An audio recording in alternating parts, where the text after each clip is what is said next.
Hello aspirants, our today's topic is about Punjab after 14th century. 14ਵੀਂ ਸਦੀ ਤੋਂ ਬਾਅਦ ਪੰਜਾਬ ਕਿਵੇਂ ਦਾ ਸੀ, ਪੰਜਾਬ 'ਚ ਕੌਣ-ਕੌਣ ਆ ਕੇ ਵਸਿਆ ਤੇ ਕਿੰਨੇ-ਕਿੰਨੇ ਕਦੋਂ-ਕਦੋਂ ਰਾਜ ਕੀਤਾ, ਇਸ ਬਾਰੇ ਅਸੀਂ ਡਿਟੇਲ ਦੇ ਵਿੱਚ ਪੜਾਂਗੇ।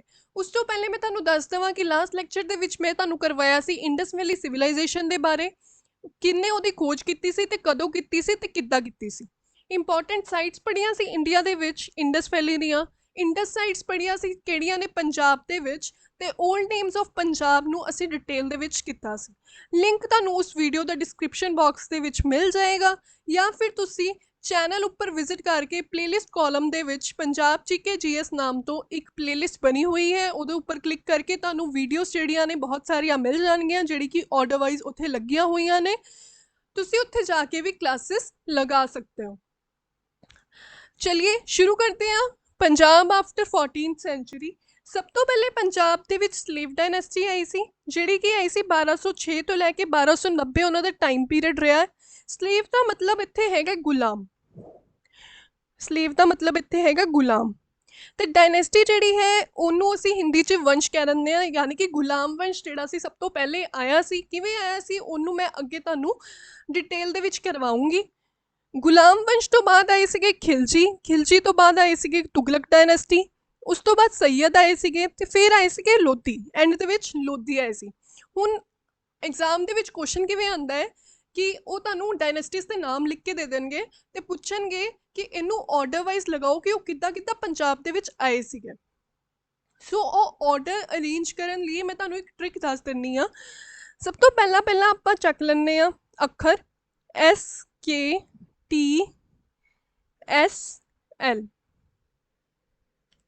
SKTSL। ਹੁਣ ਇੱਥੇ ਦੋ ਐਸ ਨੇ, ਤਾਂ ਪਹਿਲੇ ਵਾਲੇ ਐਸ ਨੂੰ ਸਾਨੂੰ ਪਤਾ ਕਿ ਸਲੇਵ ਨੂੰ ਗੁਲਾਮ ਕਹਿੰਦੇ ਆ, ਤਾਂ ਆਪਾਂ ਜੀ ਲਗਾ ਲੈਂਦੇ ਇੱਥੇ GKTSL। ਹੁਣ ਟ੍ਰਿਕ ਕੀ ਹੈ, ਗੁਲਾਬ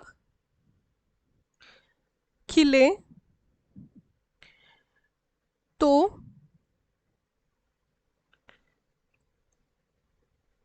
सुगंध लूं। गुलाब तो हो गया गुलाम डायनेस्टी, गुलाम माने स्लेव डायनेस्टी। खिले तो हो गया खिलजी, तो हो गया तुगलक, सुगंध तो हो गया सैयद, ਤੇ ਲੂ तो हो गया ਲੋਧੀ। ਇੱਦਾਂ ਤੁਹਾਨੂੰ ਯਾਦ ਰਹਿ ਜਾਏਗਾ ਕਿ ਕਿਹੜੇ ਆਰਡਰ ਦੇ ਵਿੱਚ ਡਾਇਨੈਸਟੀਜ਼ ਜਿਹੜੀਆਂ ਪੰਜਾਬ ਦੇ ਵਿੱਚ ਆਈਆਂ ਸੀ ਤੇ ਉਹਨਾਂ ਨੇ ਰਾਜ ਕੀਤਾ ਸੀ।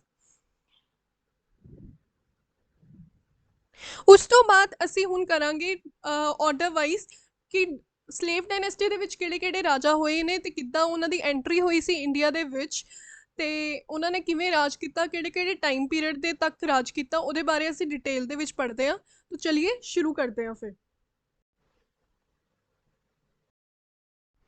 ਇੱਕ ਵਾਰੀ ਮੈਪ ਦੇ ਵਿੱਚ ਦੇਖ ਲੈਂਦੇ ਹਾਂ ਕਿ ਕਿਹੜੇ ਪਲੇਸਿਸ ਦੇ ਉੱਤੇ ਇਹਨਾਂ ਨੇ ਰਾਜ ਕੀਤਾ ਸੀ। ਸਭ ਤੋਂ ਪਹਿਲੇ ਹੈਗੀ ਮਮਲੁਕ ਡਾਇਨੈਸਟੀ। ਅੱਛਾ, ਹੁਣ ਮਮਲੁਕ ਗੁਲਾਮ ਨੂੰ ਹੀ ਕਿਹਾ ਜਾਂਦਾ ਹੈ ਜਾਂ ਸਲੇਵਸ ਨੂੰ ਹੀ ਕਿਹਾ ਜਾਂਦਾ ਹੈ, ਉਹਨਾਂ ਦਾ ਤੀਸਰਾ ਨਾਮ ਮਮਲੁਕ ਹੈ। ਸੋ ਮਮਲੁਕ ਡਾਇਨੈਸਟੀ ਨੇ ਰਾਜ ਕੀਤਾ ਸੀ 1206 ਤੋਂ 1290 ਤੱਕ, ਸਿਰਫ ਇੰਨੇ ਏਰੀਆ ਦੇ ਵਿੱਚ ਉਹਨਾਂ ਨੇ ਰਾਜ ਕੀਤਾ ਸੀ। ਉਸ ਤੋਂ ਬਾਅਦ ਆਏ ਸੀ ਖਿਲਜੀ। ਖਿਲਜੀ ਨੂੰ ਕੋਲ ਥੋੜ੍ਹਾ ਜਿਹਾ ਏਰੀਆ ਹੋਰ ਆ ਗਿਆ ਸੀ, ਉਹਨਾਂ ਨੇ ਨੌਰਥ ਇੰਡੀਆ ਪਲੱਸ ਥੋੜ੍ਹਾ ਜਿਹਾ ਸੈਂਟਰ ਤੱਕ ਗਏ ਸੀ ਉਹ। ਉਸ ਤੋਂ ਬਾਅਦ ਤੁਗਲਕ ਹੈ, ਤੁਗਲਕ ਨੇ ਆਲਮੋਸਟ ਸਾਰਾ ਇੰਡੀਆ ਹੀ ਕਵਰ ਕਰ ਲਿਆ ਸੀ। ਲੋਧੀਸ ਕੋ ਥੋੜ੍ਹਾ ਜਿਹਾ ਰਹਿ ਗਿਆ ਸੀਗਾ, ਇਹਨਾਂ ਨੇ ਮਮਲੁਕ ਨਾਲੋਂ ਵੀ ਥੋੜ੍ਹਾ ਘੱਟ ਏਰੀਆ ਦੇ ਵਿੱਚ ਕੀਤਾ ਸੀਗਾ। ਸੋ ਇਹ ਹੈਗੀਆਂ ਕੁਛ ਮੈਪਸ, ਇੱਥੋਂ ਤੁਹਾਨੂੰ ਅੰਦਾਜ਼ਾ ਲੱਗ ਜਾਏਗਾ ਕਿ ਕਿੰਨੇ ਕਿੰਨੇ ਏਰੀਆ ਤੇ ਕਿੰਨੇ ਕਿੰਨੇ ਰਾਜ ਕੀਤਾ ਸੀ। ਨੈਕਸਟ ਹੈਗਾ ਜੀ ਸਲੇਵ ਡਾਇਨੈਸਟੀ, ਗੁਲਾਮ ਵੰਸ਼, ਜਿਹੜਾ ਕਿ ਰਿਹਾ ਸਾਡੇ ਕੋਲ 1206 ਤੋਂ 1290 ਤੱਕ। ਉਹਦੇ ਵਿੱਚ ਕਿਹੜੇ ਕਿਹੜੇ ਰਾਜਾ ਹੋਏ ਨੇ, ਕੁਤੁਬਦੀਨ ਐਬਕ ਜਿਹੜਾ ਕਿ 1206 ਤੋਂ 1210 ਤੱਕ ਰਿਹਾ। ਉਸ ਤੋਂ ਬਾਅਦ ਆਇਆ ਜੀ ਇਲਤੁਤਮਿਸ਼, ਇਹ ਰਿਹਾ ਹੈ 1211 ਤੋਂ 1236 ਤੱਕ। ਹੁਣ ਤੁਸੀਂ ਕਹੋਗੇ ਕਿ ਇਹ 1210 ਤੱਕ ਅਗਰ ਰਿਹਾ ਹੈ ਤਾਂ ਇਹਨੂੰ ਗੱਦੀ ਤੇ ਬਹਿਣਾ ਚਾਹੀਦਾ ਸੀ 1210 ਦੇ ਵਿੱਚ ਹੀ। ਅਗਰ ਕੁਤੁਬਦੀਨ ਐਬਕ ਦੀ ਮੌਤ ਜਿਹੜੀ ਹੈ ਉਹ ਹੋ ਗਈ ਹੈ 1210 ਦੇ ਵਿੱਚ, ਤਾਂ ਇਲਤੁਤਮਿਸ਼ ਨੂੰ 1210 ਦੇ ਵਿੱਚ ਹੀ ਬਹਿਣਾ ਚਾਹੀਦਾ ਸੀ, ਬਟ ਜਦ ਕਿ ਉਹ ਬੈਠਾ 1211 ਦੇ ਵਿੱਚ। ਇਹਦਾ ਰੀਜ਼ਨ ਵੀ ਹੈਗਾ ਕਿ ਪਿਛਲੇ 8 ਮਹੀਨੇ ਨਾ ਇੱਕ ਰਾਜਾ ਹੋਰ ਬੈਠਾ ਸੀਗਾ ਜਿਹਦਾ ਇਹਦੇ ਵਿੱਚ ਨਾਮ ਨਹੀਂ ਹੈ, ਉਹ ਮੈਂ ਤੁਹਾਨੂੰ ਅੱਗੇ ਸਟੋਰੀ ਦੱਸੂਗੀ ਉਹਦੇ ਬਾਰੇ। ਉਸ ਤੋਂ ਬਾਅਦ ਇਲਤੁਤਮਿਸ਼ ਤੋਂ ਬਾਅਦ ਰਜ਼ੀਆ ਬੈਠੀ ਸੀ, ਰਜ਼ੀਆ ਤੋਂ ਬਾਅਦ ਐਰਾ ਆਫ ਬਲਬਨ। ਹੁਣ ਜਿਹੜੇ ਹਿਸਟਰੀ ਦੀ ਬੈਕਗਰਾਊਂਡ ਵਾਲੇ ਬੱਚੇ ਆ ਉਹਨਾਂ ਨੂੰ ਪਤਾ ਹੈ ਕਿ ਜਿਹੜਾ ਬਲਬਨ ਹੈਗਾ ਉਹ 1266 ਦੇ ਵਿੱਚ ਬੈਠਾ ਸੀ ਗੱਦੀ ਤੇ, ਬਟ ਇੱਥੇ ਮੈਂ ਕੀ ਲਿਖਿਆ ਐਰਾ ਆਫ ਬਲਬਨ। ਬਲਬਨ ਦਾ ਜਿਹੜਾ ਰੁਤਬਾ ਸੀਗਾ, ਜਿਹੜਾ ਬਲਬਨ ਦਾ ਪੀਰੀਅਡ ਸੀ ਉਹ 1246 ਤੋਂ ਹੀ ਸਟਾਰਟ ਹੋ ਗਿਆ ਸੀ, ਇਸ ਲਈ ਅਸੀਂ 1246 ਤੋਂ 1287 ਤੱਕ ਲਿਖਿਆ ਹੈ, ਜਦ ਕਿ ਉਹ ਗੱਦੀ ਤੇ ਬੈਠਾ ਸੀ 1266 ਦੇ ਵਿੱਚ। ਇਹ ਧਿਆਨ ਦੇ ਵਿੱਚ ਰੱਖਣੀ ਹੈ ਗੱਲ। ਫਿਰ ਉਸ ਤੋਂ ਬਾਅਦ ਬੈਠਾ ਸੀ ਕੈਕੂਬਾਦ, ਉਸ ਤੋਂ ਬਾਅਦ ਸ਼ਮਸੁਦੀਨ ਕਾਯੂਮਾਰਸ। ਠੀਕ ਹੈ ਜੀ, ਹੁਣ ਅਸੀਂ ਡਿਟੇਲ ਦੇ ਵਿੱਚ 1 by 1 ਸਭ ਕੁਝ ਪੜਾਂਗੇ। ਸਭ ਤੋਂ ਪਹਿਲੇ ਆਉਂਦਾ ਕੁਤੁਬਦੀਨ ਐਬਕ। ਹੁਣ ਉਹਦੀ ਸਟੋਰੀ ਜਿਹੜੀ ਹੈ, ਉਹਦੇ ਪਿੱਛੇ ਕੀ ਸਟੋਰੀ ਸੀ, ਉਹ ਕਿੱਦਾਂ ਰੂਲਰ ਬਣਿਆ ਸੀ, ਉਹਦੇ ਬਾਰੇ ਵੀ ਆਪਾਂ ਇੱਕ ਵਾਰੀ ਗੱਲ ਕਰ ਲੈਂਦੇ ਹਾਂ। The slave dynasty was also called Mamluk dynasty. ਮੈਂ ਤੁਹਾਨੂੰ ਮੈਪ ਦੇ ਵਿੱਚ ਦੱਸਿਆ ਕਿ ਮਮਲੁਕ ਡਾਇਨੈਸਟੀ ਵੀ ਕਹਿੰਦੇ ਆ, ਪਲੱਸ ਯਾਮਨੀ ਡਾਇਨੈਸਟੀ ਵੀ ਕਦੀ ਕਦੀ ਕਿਹਾ ਜਾਂਦਾ ਹੈ। ਸੋ ਇਹਦੇ 4 ਨਾਮ ਨੇ, ਪਹਿਲਾ ਸਲੇਵ ਡਾਇਨੈਸਟੀ, ਦੂਸਰਾ ਗੁਲਾਮ ਡਾਇਨੈਸਟੀ, ਤੀਸਰਾ ਮਮਲੁਕ ਡਾਇਨੈਸਟੀ, ਚੌਥਾ ਯਾਮਨੀ ਡਾਇਨੈਸਟੀ। ਅਗਰ ਤੁਹਾਨੂੰ ਕੋਈ ਵੀ ਇੱਕ ਪੁੱਛ ਲਿਆ ਜਾਵੇ ਤਾਂ ਯਾਦ ਰੱਖਣਾ ਹੈ ਕਿ ਸਲੇਵ ਡਾਇਨੈਸਟੀ ਦੀ ਗੱਲ ਹੋ ਰਹੀ ਹੈ। ਮਮਲੁਕ ਵਾਸ ਦ Quranic term for slave. The slave dynasty ruled Delhi from AD 1206 ਤੋਂ 1290। ਦਿੱਲੀ ਉੱਪਰ ਰੂਲ ਕੀਤਾ ਸੀਗਾ 1206 AD ਤੋਂ ਲੈ ਕੇ 1290 AD ਤੱਕ ਸਲੇਵ ਡਾਇਨੈਸਟੀ ਨੇ, ਸਲੇਵ ਵੰਸ਼ ਨੇ। ਕੱਲੇ ਕੁਤੁਬਦੀਨ ਦੀ ਗੱਲ ਨਹੀਂ ਹੋ ਰਹੀ, ਸਲੇਵ ਪੂਰੇ ਵੰਸ਼ ਦੀ ਗੱਲ ਹੋ ਰਹੀ ਹੈ। ਇਨ ਫੈਕਟ 3 ਡਾਇਨੈਸਟੀਜ਼ ਵਰ ਐਸਟੈਬਲਿਸ਼ਡ ਡਿਊਰਿੰਗ ਦਿਸ ਪੀਰੀਅਡ। 3 ਡਾਇਨੈਸਟੀਜ਼ ਆ ਗਈਆਂ ਸੀ ਇਹਨਾਂ ਦੇ ਪੀਰੀਅਡ ਦੇ ਵਿੱਚ। ਉਹ ਕਿਹੜੀਆਂ ਕਿਹੜੀਆਂ ਡਾਇਨੈਸਟੀ ਸੀ? ਕੁਤਬੀ ਡਾਇਨੈਸਟੀ, ਜਿਹੜੀ ਕੁਤਬੀ ਡਾਇਨੈਸਟੀ ਜਿਹੜੀ ਹੈਗੀ ਹੈ ਫਾਊਂਡਡ ਬਾय ਕੁਤੁਬਦੀਨ ਐਬਕ, ਜਿਹੜਾ ਕਿ ਸਭ ਤੋਂ ਪਹਿਲਾ ਰੂਲਰ ਸੀਗਾ। ਕੁਤੁਬਦੀਨ ਐਬਕ ਜਿਹੜਾ ਕਿ ਜਿਹਨੇ ਫਾਊਂਡ ਕੀਤਾ ਸੀ ਉਹ ਸੀਗੀ ਕੁਤਬੀ ਡਾਇਨੈਸਟੀ।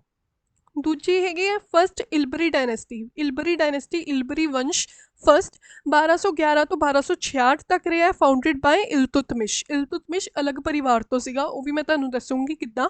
ਸੈਕਿੰਡ ਇਲਬਰੀ ਡਾਇਨੈਸਟੀ 1266 ਤੋਂ 1290 ਤੱਕ, ਫਾਊਂਡਡ ਬਾय ਬਲਬਨ। ਦੇਖੋ ਮੈਂ ਤੁਹਾਨੂੰ ਕਿਹਾ ਸੀ ਨਾ ਬਲਬਨ 1266 ਦੇ ਵਿੱਚ ਬੈਠਾ ਸੀ ਗੱਦੀ ਤੇ। ਸੋ ਇੱਥੇ ਮੈਂ ਲਿਖਿਆ ਹੈ 1266 ਤੋਂ 1290 ਤੱਕ ਸੈਕਿੰਡ ਇਲਬਰੀ ਡਾਇਨੈਸਟੀ, ਜਿਹਨੂੰ ਫਾਊਂਡ ਕੀਤਾ ਸੀ ਬਲਬਨ ਨੇ। ਹੁਣ ਇੱਥੇ ਮੈਂ ਬਲਬਨ ਦਾ ਟਾਈਮ ਪੀਰੀਅਡ ਨਹੀਂ ਲਿਖਿਆ ਹੈ 1266 ਤੋਂ 1290, ਇਹ ਤੋਂ ਬਾਅਦ ਵੀ ਆਏ ਨੇ ਲੋਕ। ਸੋ ਗੱਦੀ ਦੇ ਸਿਰਫ 1266 ਤੋਂ ਸਟਾਰਟ ਹੋਇਆ ਸੀ ਇਹਦੇ ਵੰਸ਼ ਦਾ ਪੀਰੀਅਡ। ਸੋ ਨੈਕਸਟ ਅਸੀਂ ਦੇਖਦੇ ਹਾਂ ਕੁਤੁਬਦੀਨ ਐਬਕ, ਜਿਹਦਾ ਕਿ ਰਾਜ ਰਿਹਾ ਹੈ 1206 ਤੋਂ 1210 ਤੱਕ। ਕੁਤੁਬਦੀਨ ਐਬਕ ਜਿਹੜਾ ਸੀਗਾ ਸਲੇਵ ਸੀਗਾ ਮੁਹੰਮਦ ਗੋਰੀ ਦਾ। ਮੁਹੰਮਦ ਗੋਰੀ ਨਾਮ ਦਾ ਇੱਕ ਸੁਲਤਾਨ ਹੁੰਦਾ ਸੀ ਗੁਰਿਡ ਅੰਪਾਇਰ ਦਾ। ਮੇਨਲੀ ਉਹ ਸੀਗਾ ਅਫਗਾਨਿਸਤਾਨ ਤੇ ਪਾਕਿਸਤਾਨ ਵੱਲ ਉਹਦਾ ਰਾਜ ਸੀਗਾ, ਤੇ ਉਹਦਾ ਗੁਲਾਮ ਸੀਗਾ ਕੁਤੁਬਦੀਨ ਐਬਕ।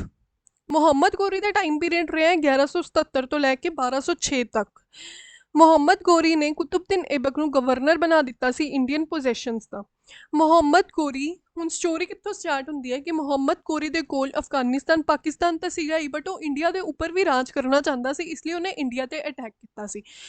ਹੁਣ ਇੰਡੀਆ ਦੇ ਵਿੱਚ ਉਸ ਵੇਲੇ ਰਾਜ ਕਰ ਰਿਹਾ ਸੀ ਪ੍ਰਿਥਵੀ ਰਾਜ ਚੌਹਾਨ। ਦੇਖੋ ਜੀ, ਮੈਂ ਤੁਹਾਨੂੰ ਸਟੋਰੀ ਸਿਰਫ ਉਨੇ ਹੀ ਪੁਆਇੰਟਸ ਤੋਂ ਸਮਝਾਉਂਗੀ, ਉਨੀ ਹੀ ਸਟੋਰੀ ਦੱਸੂੰਗੀ ਜੋ ਕਿ ਐਗਜ਼ਾਮ ਦੇ ਪੁਆਇੰਟ ਆਫ ਵਿਊ ਨਾਲ ਜ਼ਰੂਰੀ ਹੈ ਤੁਹਾਨੂੰ ਦੱਸਣੀ। ਔਰ ਤੁਹਾਨੂੰ ਐਗਜ਼ਾਮ ਦੇ ਵਿੱਚ, ਪੰਜਾਬ ਦੇ ਐਗਜ਼ਾਮ ਦੇ ਵਿੱਚ ਇੰਨਾ ਹੀ ਆਏਗਾ।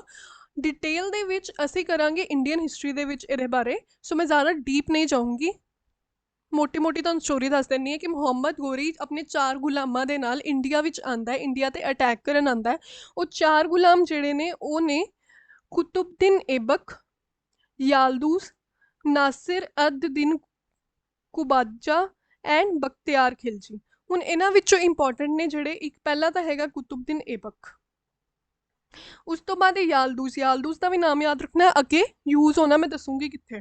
ਉਸ ਤੋਂ ਬਾਅਦ ਬਖਤਿਆਰ ਖਿਲਜੀ ਹੈ, ਇਹ ਵੀ ਇੰਪੋਰਟੈਂਟ ਹੈ, ਇਹ ਵੀ ਯਾਦ ਰੱਖਣਾ।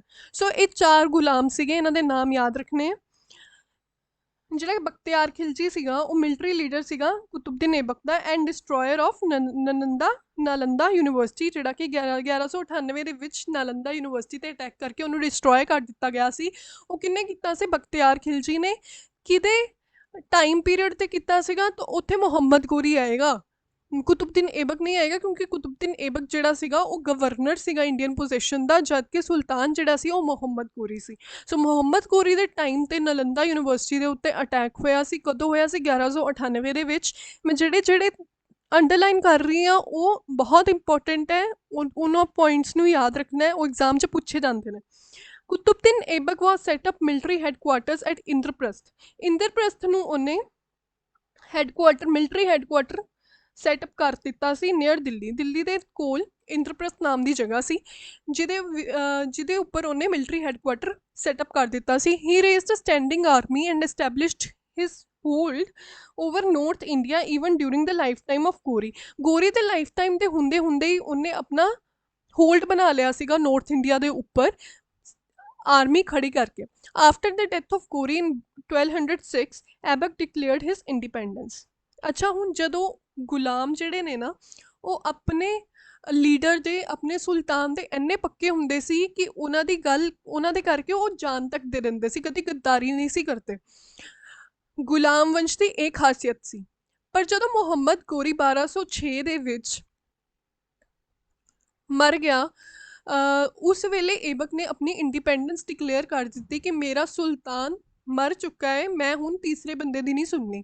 ਜਦ ਤੱਕ ਉਹ ਸੀ ਉਹ ਉਹਦੀ ਅੰਡਰ ਕੰਮ ਕਰਦਾ ਰਿਹਾ, ਬਟ ਜਿੱਦਾਂ ਹੀ ਉਹ ਮਰਿਆ ਉਹਨੇ ਆਪਣੀ ਇੰਡੀਪੈਂਡੈਂਸ ਘੋਸ਼ਿਤ ਕਰਤੀ। ਹੁਣ ਸਟੋਰੀ ਕੀ ਸੀਗੀ ਕਿ ਮੁਹੰਮਦ ਗੋਰੀ ਜਿਹੜਾ ਹੈ ਉਹ ਆਪਣੇ 4 ਗੁਲਾਮਾਂ ਨਾਲ ਆਂਦਾ ਹੈ ਤੇ ਅਟੈਕ ਕਰਦਾ ਹੈ ਇੰਡੀਆ ਦੇ ਉੱਪਰ। ਇੰਡੀਆ ਤੇ ਰਾਜ ਸੀ ਪ੍ਰਿਥਵੀਰਾਜ ਚੌਹਾਨ ਦਾ। 1191 ਦੇ ਵਿੱਚ ਆਇਆ ਮੁਹੰਮਦ ਗੋਰੀ। 1191 ਦੇ ਵਿੱਚ ਉਹਨੇ ਅਟੈਕ ਕੀਤਾ ਇੰਡੀਆ ਦੇ ਉੱਤੇ। ਉਹ ਵਾਲੀ ਬੈਟਲ ਨੂੰ ਕਹਿੰਦੇ ਨੇ ਬੈਟਲ ਆਫ ਤਰੇਨ। ਬੈਟਲ ਆਫ ਤਰੇਨ ਪਹਿਲੀ ਬੈਟਲ ਸੀ 1191 ਦੇ ਵਿੱਚ, ਜਿਹਦੇ ਵਿੱਚ ਮੁਹੰਮਦ ਗੋਰੀ ਹਾਰ ਗਿਆ। ਬੈਟਲ ਆਫ ਤਰੇਨ ਦੀ ਪਹਿਲੀ ਬੈਟਲ ਸੀ 1191 ਦੇ ਵਿੱਚ, ਜਿਹਦੇ ਵਿੱਚ ਮੁਹੰਮਦ ਗੋਰੀ ਹਾਰ ਗਿਆ। ਉਸ ਤੋਂ ਬਾਅਦ 19 ਸਾਲ ਬਾਅਦ ਫੇਰ ਆਇਆ ਆਪਣੀ ਗਲਤੀਆਂ ਨੂੰ ਸੁਧਾਰ ਕੇ ਕਿ ਮੇਰੀ ਕਿਹੜੀ ਗਲਤੀਆਂ ਹੋਈਆਂ ਸੀ ਉਹਨਾਂ ਨੂੰ ਨਜ਼ਰ 'ਚ ਰੱਖ ਕੇ ਉਹਨਾਂ ਨੂੰ ਇੰਪਰੂਵ ਕਰਕੇ ਉਹ ਦੁਬਾਰਾ ਸਾਲ ਬਾਅਦ ਉਹਨੇ ਅਟੈਕ ਕੀਤਾ 1192 ਦੇ ਵਿੱਚ, ਜਿਹਨੂੰ ਕਹਿੰਦੇ ਨੇ ਸੈਕਿੰਡ ਬੈਟਲ ਆਫ ਤਰੇਨ। ਉਹਦੇ ਵਿੱਚ ਉਹ ਜਿੱਤ ਗਿਆ ਤੇ ਉਹਨੇ ਜਿਹੜੀ ਗੱਦੀ ਸੀਗੀ ਉਸ ਵੇਲੇ ਐਜ਼ ਅ ਰੂਲਰ ਦੀ ਕੁਤੁਬਦੀਨ ਏਬਕ ਨੂੰ ਫੜਾ ਦਿੱਤੀ। ਉਹਨੂੰ ਐਜ਼ ਅ ਗਵਰਨਰ ਘੋਸ਼ਿਤ ਕਰ ਦਿੱਤਾ ਤੇ ਕਿਹਾ ਕਿ ਮੈਂ ਤੇਰੇ ਉੱਪਰ ਬੈਠਾ ਤੇ ਤੂੰ ਨੀਚੇ ਇੱਥੇ ਇੰਡੀਆ ਦੇ ਉੱਪਰ ਰਾਜ ਕਰ, ਜਦ ਕਿ ਚੱਲੇਗੀ ਮੇਰੀ। ਐਜ਼ ਅ ਲੀਡਰ ਬਣਾ ਕੇ ਉਹ ਉਹਨੂੰ ਇੰਡੀਆ ਦੇ ਵਿੱਚ ਛੱਡ ਗਿਆ ਕੁਤੁਬਦੀਨ ਏਬਕ ਨੂੰ। ਹੁਣ ਅਗਰ ਕੁਐਸਚਨ ਆਵੇ ਕਿ ਪਹਿਲਾ ਰੂਲਰ ਕਿਹੜਾ ਸੀਗਾ ਇੰਡੀਆ ਦੇ ਵਿੱਚ ਜਿਹਨੇ ਰਾਜ ਕੀਤਾ ਸੀ, ਤਾਂ ਉਹਦਾ ਆਏਗਾ ਆਨਸਰ ਕੁਤੁਬਦੀਨ ਏਬਕ। ਅਗਰ ਪੁੱਛਿਆ ਜਾਵੇ ਪਹਿਲਾ ਸੁਲਤਾਨ ਕਿਹੜਾ ਸੀ, ਤਾਂ ਉਹਦਾ ਆਨਸਰ ਆਏਗਾ ਇਲਤੁਤਮਿਸ਼। ਇਹ ਧਿਆਨ 'ਚ ਰੱਖਣਾ, ਰੂਲਰ ਤੇ ਸੁਲਤਾਨ ਦੇ ਵਿੱਚ ਬਹੁਤ ਫਰਕ ਹੈ। ਜਿਹੜਾ ਕੁਤੁਬਦੀਨ ਏਬਕ ਸੀਗਾ ਉਹਨੂੰ as a leader as a ruler Muhammad Ghori ਨੇ ਛੱਡਿਆ ਸੀ, ਜਦ ਕਿ ਜਿਹੜਾ ਇਲਤੁਤਮਿਸ਼ ਸੀਗਾ ਉਹ ਅੱਗੇ ਸੁਲਤਾਨ ਬਣਿਆ ਸੀ। ਇਸ ਲਈ ਪਹਿਲਾ ਸੁਲਤਾਨ ਪੁੱਛਿਆ ਜਾਵੇ ਤਾਂ ਉਹਦਾ ਆਨਸਰ ਹੋਏਗਾ ਇਲਤੁਤਮਿਸ਼, ਰੂਲਰ ਪੁੱਛਿਆ ਜਾਵੇਗਾ ਤਾਂ ਉਹਦਾ ਆਨਸਰ ਹੋਏਗਾ ਕੁਤੁਬਦੀਨ ਏਬਕ। ਇਹ ਧਿਆਨ 'ਚ ਰੱਖਣੀ ਹੈ ਗੱਲ। ਮੁਸਲਿਮ ਰਾਈਟਸ ਕਾਲ ਏਬਕ ਲਖ ਬਖਸ਼ ਐਂਡ ਹਾਤਮ। ਮੁਸਲਿਮ ਰਾਈਟਰਸ ਜਿਹੜੇ ਨੇ ਉਹ ਐਬਕ ਲਖ ਬਖਸ਼ ਵੀ ਕਿਹਾ ਜਾਂਦਾ ਹੈ ਤੇ ਹਾਤਿਮ ਵੀ ਕਿਹਾ ਜਾਂਦਾ ਹੈ। He also started the construction of Qutub Minar after the name of the famous Sufi sant Khwaja ਕੁਤੁਬਦੀਨ Bakhtiar ਕਾਕੀ। ਕੁਤੁਬਦੀਨ ਏਬਕ ਨੇ ਕੰਸਟਰਕਸ਼ਨ ਸਟਾਰਟ ਕਰਵਾਈ ਸੀ ਕੁਤੁਬ ਮੀਨਾਰ ਦੀ, ਕਿਹਦੇ ਨਾਮ ਤੋਂ? ਖਵਾਜਾ ਕੁਤੁਬਦੀਨ ਬਖਤਿਆਰ ਕਾਕੀ ਦੇ ਨਾਮ ਤੋਂ ਕੁਤੁਬ ਮੀਨਾਰ ਦੀ ਕੰਸਟਰਕਸ਼ਨ ਸ਼ੁਰੂ ਕਰਵਾਈ ਸੀ। ਖਤਮ ਕਿਹਨੇ ਕਰਵਾਈ ਸੀ? ਇਲਤੁਤਮਿਸ਼ ਨੇ। ਸ਼ੁਰੂ ਕਰਵਾਈ ਸੀ ਕੁਤੁਬਦੀਨ ਏਬਕ ਨੇ, ਖਤਮ ਕਰਵਾਈ ਸੀ ਇਲਤੁਤਮਿਸ਼ ਨੇ। ਤੇ ਉਸ ਤੋਂ ਬਾਅਦ ਕੁਝ ਕਾਰਨਾਂ ਕਰਕੇ ਜਿਹੜਾ ਕੁਤੁਬ ਮੀਨਾਰ ਸੀ ਉਹ ਢਹਿ ਗਿਆ ਸੀ। ਢਹਿਣ ਤੋਂ ਬਾਅਦ ਜਿਹੜਾ ਰੀਕਨਸਟਰਕਟ ਕਰਵਾਇਆ ਗਿਆ ਸੀ ਉਹ ਕਰਵਾਇਆ ਸੀ ਫਿਰੋਜ਼ ਸ਼ਾਹ ਤੁਗਲਕ ਨੇ। ਸੋ ਤਿੰਨੋਂ ਡਾਇਨੈਸਟੀਜ਼ ਆ ਗਈਆਂ। ਕੁਤੁਬ ਮੀਨਾਰ ਜਿਹੜਾ ਸਟਾਰਟ ਕਰਵਾਇਆ ਸੀ ਉਹ ਏਬਕ ਨੇ ਕਰਵਾਇਆ ਸੀ, ਕੁਤੁਬਦੀਨ ਏਬਕ ਨੇ। ਕੰਪਲੀਟ ਕਰਵਾਇਆ ਸੀ ਇਲਤੁਤਮਿਸ਼ ਨੇ ਤੇ ਰੀਕਨਸਟਰਕਟ ਕਰਵਾਇਆ ਸੀ ਫਿਰੋਜ਼ ਸ਼ਾਹ ਤੁਗਲਕ ਨੇ। Aibak died suddenly while playing chaugan, ਜਿਹਨੂੰ ਹੋਰਸ ਪੋਲੋ ਕਹਿੰਦੇ ਆ। 1210 ਦੇ ਵਿੱਚ ਸਡਨਲੀ ਹੋਰਸ ਪੋਲੋ ਖੇਲਦੇ ਹੋਏ ਏਬਕ ਮਰ ਗਿਆ। ਉਸ ਤੋਂ ਬਾਅਦ ਹੀ ਵਾਸ ਸਕਸੀਡਡ ਬਾਈ ਹਿਸ ਸਨ ਆਰਮ ਸ਼ਾਹ ਹੂ ਵਾਸ ਰਿਪਲੇਸਡ ਬਾਈ ਇਲਤੁਤਮਿਸ਼ ਆਫਟਰ 8 months। ਜਦੋਂ ਏਬਕ ਦੀ ਡੈਥ ਹੋਈ 1210 ਦੇ ਵਿੱਚ, ਉਸ ਤੋਂ ਬਾਅਦ ਗੱਦੀ ਤੇ ਬੈਠਾ ਉਹਦਾ ਸੁਪੁੱਤਰ ਜਿਹਦਾ ਨਾਮ ਸੀਗਾ ਆਰਮ ਸ਼ਾਹ। ਆਰਮ ਸ਼ਾਹ ਜਿਹੜਾ ਸੀਗਾ ਉਹ ਸਿਰਫ 8 months ਲਈ ਗੱਦੀ ਤੇ ਬੈਠ ਪਾਇਆ। ਕਿਉਂ? ਕਿਉਂਕਿ ਉਹ ਇਲਤੁਤਮਿਸ਼ ਨੇ ਰਿਮੂਵ ਕਰ ਦਿੱਤਾ ਸੀਗਾ। ਹੁਣ ਇਲਤੁਤਮਿਸ਼ ਤੇ ਆਰਮ ਸ਼ਾਹ ਦੇ ਵਿੱਚ ਰਿਸ਼ਤਾ ਕੀ ਸੀ? ਜੀਜਾ ਸਾਲੇ ਦਾ ਰਿਸ਼ਤਾ ਸੀ। ਆਰਮ ਸ਼ਾਹ ਜਿਹੜਾ ਸੀਗਾ ਉਹ ਸਾਲਾ ਸੀਗਾ ਇਲਤੁਤਮਿਸ਼ ਦਾ, ਤੇ ਇਲਤੁਤਮਿਸ਼ ਜਿਹੜਾ ਸੀਗਾ ਉਹ ਜੀਜਾ ਸੀ। ਇਲਤੁਤਮਿਸ਼ ਨੇ ਕੀ ਕੀਤਾ ਸੀਗਾ ਕਿ ਆਰਮ ਸ਼ਾਹ ਦੇ ਉੱਪਰ ਅਟੈਕ ਕਰ ਦਿੱਤਾ ਸੀ ਤੇ ਉਹਨੂੰ ਗੱਦੀ ਤੋਂ ਉਤਾਰ ਕੇ ਆਪ ਬੈਠ ਗਿਆ ਸੀਗਾ ਗੱਦੀ ਦੇ ਉੱਪਰ। ਸੋ ਇਹ ਦੂਸਰਾ ਵੰਸ਼ ਸਟਾਰਟ ਹੋ ਗਿਆ ਸੀ ਇੱਥੇ ਇਹਦੇ ਵਿੱਚ ਇਲਤੁਤਮਿਸ਼ ਜਿਹੜਾ ਕਿ ਹੈਗਾ ਫਸਟ ਇਲਬਰੀ ਡਾਇਨੈਸਟੀ। ਠੀਕ ਹੈ, ਜਿਹਨੂੰ ਫਾਊਂਡ ਕੀਤਾ ਸੀ ਇਲਤੁਤਮਿਸ਼ ਨੇ। ਹੁਣ ਅਸੀਂ ਦੇਖਦੇ ਹਾਂ ਮੈਪ ਦੇ ਅਕੋਰਡਿੰਗ ਕਿ ਆ ਜਿਹੜਾ ਏਰੀਆ ਸੀ ਇੱਧਰ ਵਾਲਾ, ਇਹਦੇ ਵਿੱਚ ਜਿਹੜਾ ਮੁਹੰਮਦ ਗੋਰੀ ਰਾਜ ਕਰ ਰਿਹਾ ਸੀ, ਤੇ ਆਹ ਵਾਲਾ ਜਿਹੜਾ ਏਰੀਆ ਸੀਗਾ ਇਹਦੇ ਵਿੱਚ ਪ੍ਰਿਥਵੀ ਰਾਜ ਚੌਹਾਨ ਸੀ। ਮੁਹੰਮਦ ਗੋਰੀ ਦਾ ਦਿਲ ਕੀਤਾ ਕਿ ਇਹਦੇ ਉੱਤੇ ਅਟੈਕ ਕਰਕੇ ਇਹ ਵਾਲਾ ਏਰੀਆ ਵੀ ਅਪਣਾ ਲਿੱਤਾ ਜਾਵੇ, ਹੜਪ ਲਿੱਤਾ ਜਾਵੇ। ਤਾਂ ਉਹਨੇ 1191 ਦੇ ਵਿੱਚ ਅਟੈਕ ਕੀਤਾ ਸੀ, ਜਿਹਨੂੰ ਕਹਿੰਦੇ ਆ ਬੈਟਲ ਆਫ ਤਰੇਨ। ਪਹਿਲੀ ਬੈਟਲ ਸੀਗੀ ਤਰੇਨ ਦੀ, ਫਸਟ ਬੈਟਲ ਆਫ ਤਰੇਨ। ਫਿਰ ਉਸ ਤੋਂ ਬਾਅਦ ਇਹਦੇ ਵਿੱਚ ਉਹ ਹਾਰ ਗਿਆ ਸੀ। 1 ਸਾਲ ਬਾਅਦ ਉਹਨੇ ਦੁਬਾਰਾ ਅਟੈਕ ਕੀਤਾ ਸੀ, ਸੈਕਿੰਡ ਬੈਟਲ ਆਫ ਤਰੇਨ ਹੋਈ ਸੀ, ਜਿਹਦੇ ਵਿੱਚ ਉਹ ਜਿੱਤ ਗਿਆ ਸੀ। ਤੇ ਉਹਨੇ ਇਸ ਏਰੀਆ ਦੇ ਉੱਤੇ ਕਬਜ਼ਾ ਕਰਕੇ ਇਹਦੇ ਉੱਪਰ as a leader, as a ruler Qutbuddin Aibak ਨੂੰ ਬਿਠਾ ਦਿੱਤਾ ਸੀ, ਜਿਹੜਾ ਕਿ 1206 ਤੋਂ ਲੈ ਕੇ 1210 ਤੱਕ ਉਹਨੇ ਰਾਜ ਕੀਤਾ। ਹੁਣ 1206 ਤੋਂ 1210 ਕਿਉਂ ਕਹਿੰਦੇ ਆ? ਕਿਉਂਕਿ ਜਿਹੜਾ ਮੁਹੰਮਦ ਗੋਰੀ ਸੀਗਾ ਉਹਦਾ ਟਾਈਮ ਪੀਰੀਅਡ ਸੀਗਾ 1177 ਤੋਂ ਲੈ ਕੇ 1206 ਤੱਕ। ਇਹ ਮੁਹੰਮਦ ਗੋਰੀ ਦਾ ਟਾਈਮ ਪੀਰੀਅਡ ਸੀ। 1192 ਦੇ ਵਿੱਚ ਜਦੋਂ ਬੈਟਲ ਆਫ ਤਰੇਨ ਜਿੱਤ ਲਿੱਤੀ ਗਈ, ਤਾਂ ਜਦੋਂ as a ruler Qutbuddin Aibak ਨੂੰ ਇਸ ਰਾਜ ਦੇ ਦਿੱਤਾ ਗਿਆ, ਤੇ ਉਸ ਵੇਲੇ ਉਹ 1192 ਤੋਂ ਲੈ ਕੇ 1206 ਤੱਕ ਅੰਡਰ ਮੁਹੰਮਦ ਗੋਰੀ ਇੱਥੇ ਰਾਜ ਕਰ ਰਿਹਾ ਸੀ। ਪਰ ਜਦੋਂ 1206 ਦੇ ਵਿੱਚ ਮੁਹੰਮਦ ਗੋਰੀ ਦੀ ਡੈਥ ਹੋ ਗਈ, ਉਸ ਵੇਲੇ ਜਿਹੜਾ ਸਲੇਵ ਡਾਇਨੈਸਟੀ ਦਾ ਰੂਲਰ ਸੀਗਾ ਕੁਤੁਬਦੀਨ ਐਬਕ, ਉਹਨੇ ਆਪਣੀ ਇੰਡੀਪੈਂਡੈਂਸ ਘੋਸ਼ਿਤ ਕਰ ਦਿੱਤੀ, ਤੇ 1206 ਤੋਂ ਲੈ ਕੇ 1210 ਤੱਕ ਉਹਨੇ ਖੁਦ ਰਾਜ ਕੀਤਾ ਸੀ ਇਹਦੇ ਉੱਪਰ, ਇਸ ਏਰੀਆ ਦੇ ਉੱਪਰ। ਸੋ ਅਸੀਂ ਇਹ ਕਹਿ ਸਕਦੇ ਹਾਂ ਕਿ 1192 ਤੋਂ ਲੈ ਕੇ 1210 ਤੱਕ, ਯਾਨੀ ਕਿ 8 ਸਾਲ ਆਹ ਵਾਲੇ ਹੋ ਗਏ ਤੇ 10 ਸਾਲ ਅਗਲੇ ਹੋ ਗਏ, ਟੋਟਲ 18 ਸਾਲ ਉਹਨੇ ਰਾਜ ਕੀਤਾ ਸੀ। ਜਦ ਕਿ 18 ਸਾਲ ਜੋ 4 ਸਾਲ ਉਹਨੇ ਇੰਡੀਪੈਂਡੈਂਟ ਹੋ ਕੇ ਰਾਜ ਕੀਤਾ ਸੀ, ਤੇ 14 ਸਾਲ ਮੁਹੰਮਦ ਗੋਰੀ ਦੇ ਅੰਡਰ ਕੰਮ ਕੀਤਾ ਸੀ। 1210 ਦੇ ਵਿੱਚ ਜਦੋਂ ਹੋਰਸ ਪੋਲੋ ਖੇਲਦੇ ਹੋਏ ਕੁਤੁਬਦੀਨ ਐਬਕ ਸਡਨਲੀ ਮਰ ਜਾਂਦਾ ਹੈ, ਤਾਂ ਉਸ ਤੋਂ ਬਾਅਦ ਉਹਦਾ ਜਿਹੜਾ ਪੁੱਤਰ ਹੈਗਾ ਆਰਮ ਸ਼ਾਹ, ਉਹ ਗੱਦੀ ਤੇ ਬੈਠਦਾ। 8 ਮਹੀਨੇ ਬਾਅਦ ਇਲਤੁਤਮਿਸ਼, ਜਿਹੜਾ ਕਿ ਆਰਮ ਸ਼ਾਹ ਦਾ ਜੀਜਾ ਹੈ, ਉਹ ਆਰਮ ਸ਼ਾਹ ਦੇ ਉੱਤੇ ਅਟੈਕ ਕਰ ਦਿੰਦਾ ਹੈ ਤੇ ਗੱਦੀ ਹੜਪ ਲੈਂਦਾ। ਆਰਮ ਸ਼ਾਹ ਨੂੰ ਉਤਾਰ ਕੇ ਆਪ ਇਲਤੁਤਮਿਸ਼ ਗੱਦੀ ਤੇ ਬੈਠ ਜਾਂਦਾ। ਸੋ ਇਹ ਸੀਗੀ ਸਾਰੀ ਸਟੋਰੀ। ਆਈ ਹੋਪ ਤੁਹਾਨੂੰ ਸਮਝ ਆਈ ਹੋਏਗੀ। ਨੈਕਸਟ ਅਸੀਂ ਚੱਲਦੇ ਹਾਂ ਇਲਤੁਤਮਿਸ਼ ਦੇ ਉੱਪਰ। ਇਲਤੁਤਮਿਸ਼ ਜਿਹੜਾ ਹੈਗਾ ਉਹਦਾ ਟਾਈਮ ਪੀਰੀਅਡ ਸੀਗਾ 1211 ਤੋਂ 1236 ਤੱਕ। Iltutmish belong to the Ilbari tribe ਕਿਹੜੀ ਸੀ? Ilbari, and hence his dynasty was named as Ilbari dynasty. First Ilbari dynasty ਵੀ ਕਿਹਾ ਜਾਂਦਾ ਹੈ। His half brother sold him as a slave to Aibak.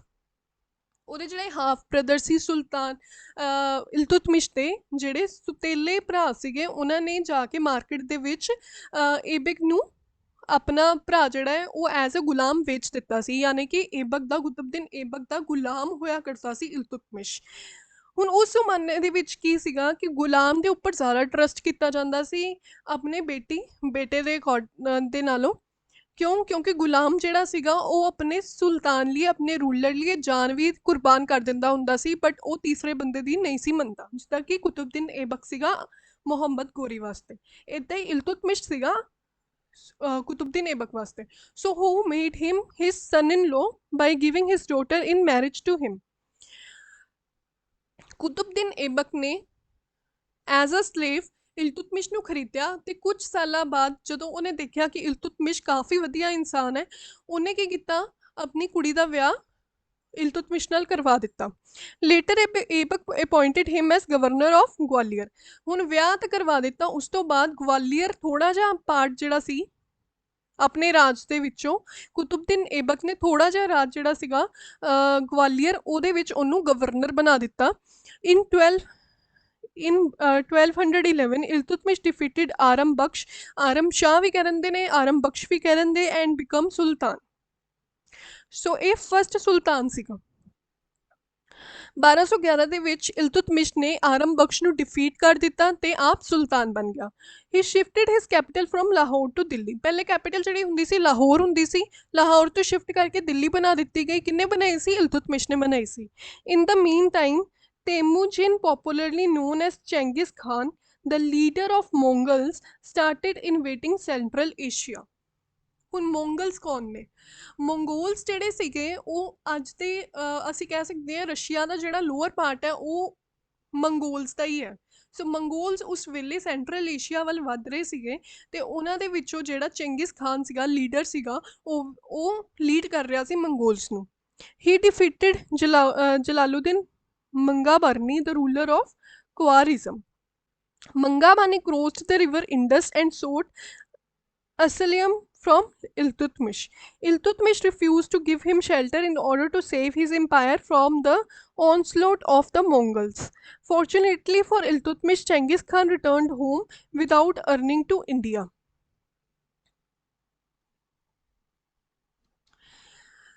ਉਸ ਵੇਲੇ ਜਿਹੜੇ ਮੰਗੋਲ ਸੀਗੇ ਉਹਨਾਂ ਨੇ ਅਟੈਕ ਕਰਨਾ ਚਾਹਿਆ ਸੀਗਾ, ਸ਼ੈਲਟਰ ਮੰਗੀ ਸੀ ਇਲਤੁਤਮਿਸ਼ ਤੋਂ, ਬਟ ਇਲਤੁਤਮਿਸ਼ ਨੇ ਸਾਫ਼ ਇਨਕਾਰ ਕਰ ਦਿੱਤਾ ਸੀ in order to save his empire, ਆਪਣੇ ਇੰਪਾਇਰ ਨੂੰ ਬਚਾਉਣ ਵਾਸਤੇ ਫਰੋਮ ਦਾ ਔਨਸਲੋਟ ਆਫ ਦ ਮੰਗੋਲਸ ਤੋਂ, ਕਿਉਂਕਿ ਇੱਕ ਵਾਰੀ ਸ਼ੈਲਟਰ ਦੇ ਦਿੱਤੀ ਤਾਂ ਸਮਝੋ ਕਬਜ਼ਾ ਹੋਣਾ ਸਟਾਰਟ ਹੋ ਜਾਂਦਾ। ਸੋ ਫੋਰਚੂਨੇਟਲੀ ਫॉर ਇਲਤੁਤਮਿਸ਼ ਦੇ ਕਰਕੇ ਚੰਗਿਸ ਖਾਨ ਜਿਹੜਾ ਸੀ ਉਹ ਰਿਟਰਨ ਕਰ ਗਿਆ ਸੀਗਾ without entering into India. India ਦੇ ਵਿੱਚ ਉਹ ਐਂਟਰ ਹੀ ਨਹੀਂ ਕਰ ਪਾਇਆ ਸੀਗਾ ਤੇ ਵਾਪਸ ਮੁੜ ਗਿਆ ਸੀਗਾ।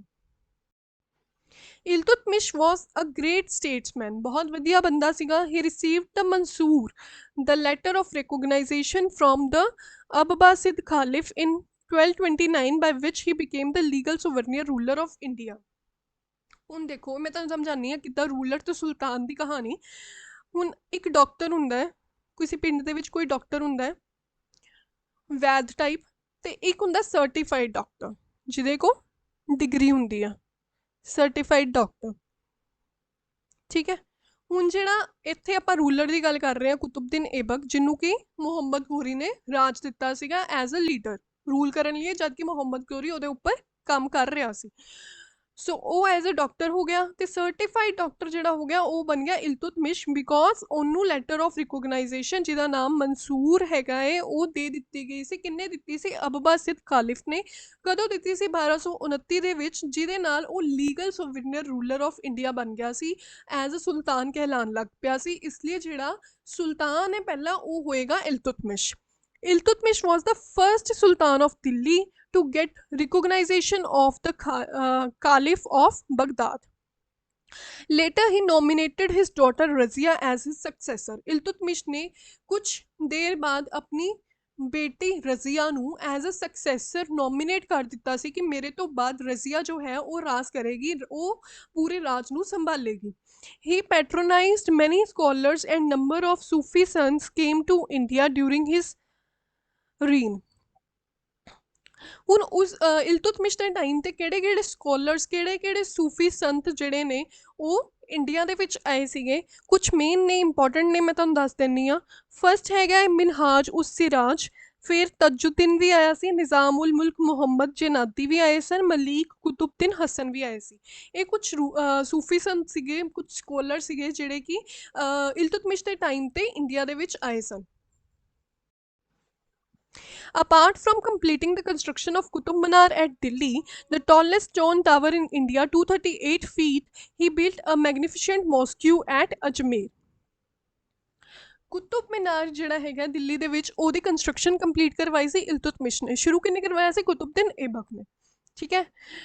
ਟੋਲੈਸਟ ਸਟੋਨ ਟਾਵਰ ਹੈ ਇੰਡੀਆ ਦਾ 238 ਫੀਟ, ਉਹਦੇ ਨਾਲ ਨਾਲ ਉਹਨੇ ਇੱਕ ਮੈਗਨੀਫੀਸ਼ੀਐਂਟ ਮੋਸਕਿਊ, ਇੱਕ ਮਸਜਿਦ ਬਣਵਾਈ ਸੀ ਅਜਮੇਰ ਦੇ ਵਿੱਚ, ਜਿਹੜੀ ਕਿ ਬਹੁਤ ਜ਼ਿਆਦਾ ਫੇਮਸ ਹੈਗੀ ਆ। ਉਹ ਕਿੰਨੇ ਬਣਵਾਈ ਸੀ? ਇਲਤੁਤਮਿਸ਼ ਨੇ।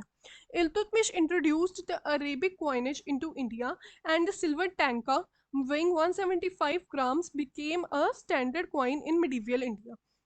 ਉਹਨੇ ਇੱਕ ਸਿੱਕਾ ਫਾਊਂਡ ਕੀਤਾ ਸੀਗਾ, ਸਿੱਕੇ ਦੀ ਖੋਜ ਕੀਤੀ ਸੀ, ਇੰਟਰੋਡਿਊਸ ਕੀਤਾ ਸੀ, ਖੋਜ ਨਹੀਂ ਕਹਿ ਸਕਦੇ, ਇੰਟਰੋਡਿਊਸ ਕੀਤਾ ਸੀ। ਸਿਲਵਰ ਟੈਂਕਾ, ਸਿਲਵਰ ਦਾ ਟੈਂਕਾ ਤੇ ਜਾਇਤਿਨ ਜਿਹੜਾ ਕਿ ਕਾਪਰ ਦਾ ਸੀਗਾ, ਉਹ ਜਿਹੜਾ ਸਿਲਵਰ ਦਾ ਟੈਂਕਾ ਸੀਗਾ ਉਹਦਾ ਵੇਟ ਸੀਗਾ 175 ਗ੍ਰਾਮਸ, ਤੇ ਉਹ as a standard coin use ਹੋਣ ਲੱਗ ਪਿਆ ਸੀ ਮਿਡੀਵੀਅਲ ਇੰਡੀਆ ਦੇ ਵਿੱਚ, ਜਿਹਨੂੰ ਇੰਟਰੋਡਿਊਸ ਕਿਹਨੇ ਕੀਤਾ ਸੀ? ਇਲਤੁਤਮਿਸ਼ ਨੇ। The silver tanka remained the basis of modern rupee. He started iqta system. Iqta system ਦੀ ਸ਼ੁਰੂਆਤ ਵੀ ਇਲਤੁਤਮਿਸ਼ ਨੇ ਕਰਵਾਈ ਸੀ, ਤੇ ਦਲ ਚਲੀਸਾ ਦੀ ਵੀ ਕਰਵਾਈ ਸੀ। Turkan Chahalgani was a council of 40 mostly Turkic slave emirs। Third battle of Tarain, first battle 1191 ਦੇ ਵਿੱਚ ਹੋਈ ਸੀ, ਦੂਸਰੀ ਹੋਈ ਸੀ 1192 'ਚ, ਤੇ ਤੀਸਰੀ ਹੋਈ ਸੀ 1215 ਦੇ ਵਿੱਚ। ਥਰਡ ਬੈਟਲ ਆਫ ਤਰੇਨ ਹੋਈ ਸੀ 1215 ਦੇ ਵਿੱਚ ਬਿਟਵੀਨ ਇਲਤੁਤਮਿਸ਼ ਐਂਡ ਯਾਲਦੂਸ। ਹੁਣ ਯਾਲਦੂਸ ਤੁਹਾਨੂੰ ਯਾਦ ਹੈ, ਯਾਲਦੂਸ ਕੌਣ ਹੈ? ਯਾਲਦੂਸ ਉਹੀ ਹੈ ਜਿਹੜਾ ਮੈਂ ਤੁਹਾਨੂੰ ਪਿਛਲੀ ਸਲਾਈਡ ਦੇ ਵਿੱਚ ਦੱਸਿਆ ਸੀ, ਜਿਹੜਾ ਮੁਹੰਮਦ ਗੋਰੀ ਦੇ ਨਾਲ 4 ਗੁਲਾਮ ਆਏ ਸੀ, ਕੁਤੁਬਦੀਨ ਐਬਕ, ਬਖਤਿਆਰ ਖਿਲਜੀ, ਯਾਲਦੂਸ ਤੇ ਇੱਕ ਹੋਰ ਸੀ। ਉਹ ਯਾਲਦੂਸ, ਉਹ ਵਾਲੇ ਯਾਲਦੂਸ ਨੇ ਇਲਤੁਤਮਿਸ਼ ਦੇ ਨਾਲ ਥਰਡ ਬੈਟਲ ਆਫ ਤਰੇਨ ਕੀਤੀ ਸੀ 1215 ਦੇ ਵਿੱਚ, ਜਿਹੜੀ ਬੈਟਲ ਇਲਤੁਤਮਿਸ਼ ਨੇ ਜਿੱਤ ਲਈ ਸੀ। ਸੋ ਇਹ ਸੀ ਅੱਜ ਦਾ ਟੌਪਿਕ। ਨੈਕਸਟ ਟੌਪਿਕ ਦੇ ਵਿੱਚ ਅਸੀਂ ਇਸ ਨੂੰ ਹੀ ਕੰਟੀਨਿਊ ਕਰਕੇ ਰਜ਼ੀਆ ਤੋਂ ਸਟਾਰਟਿੰਗ ਕਰਾਂਗੇ ਕਿ ਰਜ਼ੀਆ ਨੇ ਕਿਵੇਂ ਅੱਗੇ ਜਿਹੜਾ ਇਲਤੁਤਮਿਸ਼ ਦਾ ਰਾਜ ਹੈ ਉਹ ਸੰਭਾਲਿਆ। ਉਸ ਤੋਂ ਬਾਅਦ ਅਸੀਂ ਸਲੇਵ ਡਾਇਨੈਸਟੀ ਕੰਪਲੀਟ ਕਰ ਲਵਾਂਗੇ। ਸੋ ਮਿਲਦੇ ਹਾਂ ਨੈਕਸਟ ਲੈਕਚਰ ਦੇ ਵਿੱਚ। ਅਗਰ ਤੁਹਾਨੂੰ ਸਮਝ ਆਈ ਹੈ, ਵਧੀਆ ਲੱਗਾ ਟੌਪਿਕ, ਤਾਂ ਪਲੀਜ਼ ਜਾ ਕੇ ਸਬਸਕ੍ਰਾਈਬ ਜ਼ਰੂਰ ਕਰ ਦਿਓ channel. Thank you so much.